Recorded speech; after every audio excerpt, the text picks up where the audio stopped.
আর মাত্র কয়েক ঘন্টা, তাহলেই এসআইআর ফাইনাল লিস্ট প্রকাশ হয়ে যাবে। নমস্কার, সামনেই 2026 সালের বিধানসভা নির্বাচন। তার আগে পশ্চিমবঙ্গে ভোটার তালিকা নিয়ে বড় আপডেট চলে এলো। প্রকাশিত হতে চলেছে চূড়ান্ত তালিকা, কিন্তু এই তালিকাভুক্ত হলেই যে আপনি নিশ্চিত ভোটার তা কিন্তু নন। সবচেয়ে গুরুত্বপূর্ণ খবর হলো 70 লক্ষ ভোটারের নাম প্রথম দফাতেই বাতিল হতে চলেছে।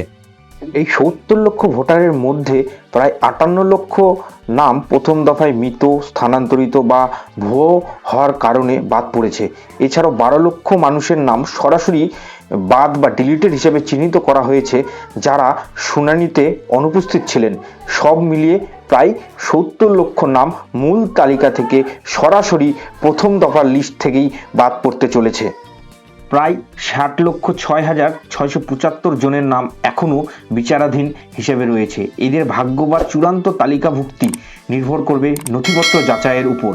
বিচারাধীন তালিকায় নাম থাকলেও কেউ ভোট দিতে পারবেন না যতক্ষণ না ওই নামগুলি আইনি প্রক্রিয়ায় নিষ্পত্তি হয়ে মূল চূড়ান্ত তালিকায় উঠেছে, ততক্ষণ তারা ভোটার বলে বিবেচিত হবেন না।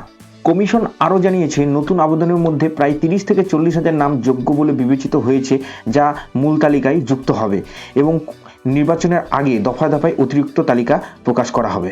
আপনার ভোটার কার্ডের নাম সঠিক এবং চূড়ান্ত তালিকায় নাম আছে কি না তা অবশ্যই যাচাই করুন। আর এই বিষয়ে আরও জানতে আমাদের এই চ্যানেলটিকে সাবস্ক্রাইব করে রাখুন এবং আমাদের চ্যানেলের পরবর্তী ভিডিওগুলিতে নজর রাখুন। আশা করি সকলে ভালো থাকবেন, সুস্থ থাকবেন। পরের ভিডিওতে আবার দেখা হচ্ছে।